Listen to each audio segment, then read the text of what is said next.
The medical station orbiting Proxima Centauri b was supposed to be neutral ground, a place where species from across the sector could receive treatment without prejudice, without politics, without the endless territorial disputes that plague the rest of civilized space. That's what the brochures said anyway. That's what Dr. Michael Tors had believed when he'd signed up for his rotation. He was learning very quickly that reality was considerably messier than advertising. The Veltharian came in through the emergency airlock at 400 hours, carried by two Kryn traders who dumped her on the intake floor and left without a word. Michael was 3 hours into a double shift, running on coffee and spite when the alert came through. Incoming emergency, the station AI announced in its perpetually calm voice. Trauma Bay 2. Michael grabbed his kit and ran. He found her convulsing on the floor, her orange skin faded to a sickly rust color, her blonde hair matted with purple blood. She was young, maybe early 20s in human equivalent, and she was dying.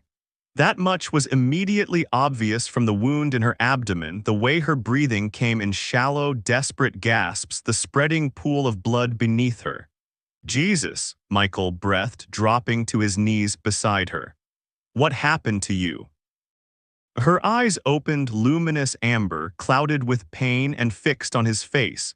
She said something in Veltharian, urgent and pleading. Michael's translator struggled with the dialect, but the meaning was clear enough. Help me. I've got you, Michael said, his hands already moving to assess the damage. You're going to be okay. I'm going to Dr. Tors. The voice was cold, clipped, and belonged to Dr. Zelther, the station's chief medical officer. The Xanthari stood in the doorway, his 4 arms crossed in a gesture that managed to be both dismissive and authoritative. Step away from the patient. Michael looked up, confused. She needs immediate intervention. Looks like a projectile wound, possibly a gut shot. If we don't stabilize her in the next 10 minutes, step away. Something in the CMO's tone made Michael's blood run cold. He looked around the trauma bay and noticed for the first time that no one else had responded to the emergency call. The nursing staff stood in the doorway watching, waiting, but not helping. I don't understand, Michael said slowly. We have a critical patient. Why is no one? The patient is Veltharian, Dr. Zelther said, as if that explained everything. I can see that, so what? So the Veltharian government has been designated a hostile entity by the Galactic Medical Council as of yesterday evening. New protocols state that we are not obligated to provide emergency care to nationals of hostile governments. Michael stared at him. Not obligated. She's bleeding out on our floor. I'm aware, but given the political situation, the recent attacks on Federation medical facilities by Veltharian extremists, the Council has advised extreme caution. Dr. Zelther's expression was unreadable. We will not be treating this patient. Security will remove her to the quarantine section where she will be held until her government arranges transport. She'll be dead in an hour if we don't operate. That is unfortunate but not our responsibility. Michael looked down at the Veltharian woman. She was watching him, those amber eyes locked on his face with terrible understanding. She knew they were going to let her die. Around the trauma bay, other staff members were already turning away. Dr. Zelther had made his decision, and in the rigid hierarchy of the medical station, that decision was law. No one was going to challenge it. No one wanted to risk their career, their position, their comfortable neutrality. No one wanted to be responsible. Michael felt something ignite in his chest, something hot and furious and absolutely reckless. No, he said. Dr. Zelther's eyes narrowed. Excuse me. I said no. Michael stood, positioning himself between the CMO and his patient. I'm not letting her die because of some political bullshit. She's a person, she's bleeding, and I took an oath. Dr. Tors, you are dangerously close to insubordination. I'm already there. Michael's voice was steady despite the adrenaline flooding his system.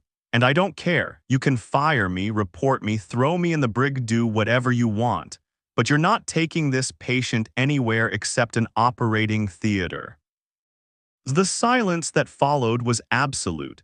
Every staff member in the room was staring at Michael like he'd grown a second head. In 3 years on the station, quiet, dependable Dr. Torres had never caused problems, never challenged authority, never made waves. He was making waves now. "You realize what you're doing," Dr. Zelther said quietly. "The consequences of treating a hostile national without authorization. I realize I'm trying to save someone's life. Isn't that what we're supposed to do here? We're supposed to follow protocols. Protocols that let people die? No thanks." Michael looked around the room, meeting the eyes of nurses and technicians he'd worked with for years. "Is anyone going to help me, or are you all comfortable watching someone bleed out because a committee 3 systems away decided her government isn't friendly enough?" No one moved. Michael's heart sank, but he turned back to his patient. "Okay then, guess I'm doing this alone." He dropped to his knees and started working. The pressure on the wound first, trying to slow the bleeding. The Veltharian woman cried out, her body arching in pain. Michael kept talking to her, a steady stream of reassurance he wasn't sure she understood. "It's okay, I've got you, you're going to be fine, just stay with me. Dr. Torres, I am ordering you to cease treatment immediately." Michael ignored him, reaching for his medical kit. He needed to get an IV started, get fluids into her, stabilize her blood pressure before he could even think about surgery. "Security," Dr. Zelther said into his comm. "Remove Dr. Torres from Trauma Bay 2. Belay that order." The new voice came from the doorway, and Michael looked up to see Commander Patricia Walsh, the station's human liaison officer. She walked into the trauma bay with the kind of authority that made everyone, including Dr. Zelther, take a step back. "Commander Walsh," the CMO said, "this is a medical matter. This is a humanitarian crisis." Walsh cut him off. "And unless I'm mistaken, this station operates under the Interstellar Medical Accords, which explicitly state that emergency care cannot be denied based on political affiliation, species, or governmental status.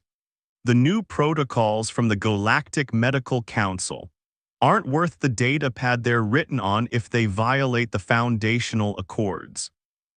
Walsh moved to stand beside Michael. "Dr. Torres is right. We treat everyone who comes through those doors. That's not just protocol, it's the entire reason this station exists." Dr. Zelther's forearms twitched with obvious frustration.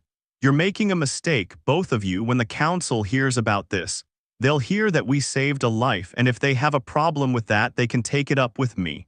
Walsh looked down at the Veltharian woman, her expression softening. "What do you need, doctor?" Michael felt relief flood through him. "Surgical suite, 2 nurses minimum, and a blood specialist. Veltharian physiology is different from human. I'm going to need help with the transfusion." "You heard the man," Walsh said to the room at large. "Who's helping?" For a long moment no one moved, then a voice spoke up from the back. "I'll scrub in." It was Dr. Sarah Kim, one of the junior residents. She pushed through the crowd, her face set with determination. "I've studied Veltharian biology. I can assist." "Me too," said Nurse Raj, a Terran who'd been on the station longer than anyone. "Someone's got to keep you hotshots from killing her." One by one, others stepped forward. Not everyone. Dr. Zelther and several others left the trauma bay entirely, their disgust and disapproval obvious, but enough to give the Veltharian woman a chance. Michael looked up at Commander Walsh. "Thank you. Thank me by saving her life, Doctor." Walsh smiled grimly. "And then we'll deal with whatever shitstorm this causes." The surgery took 4 hours.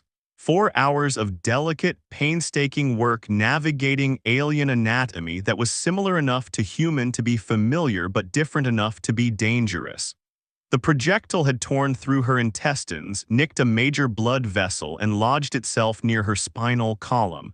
Removing it without causing paralysis required precision that pushed Michael to his absolute limits.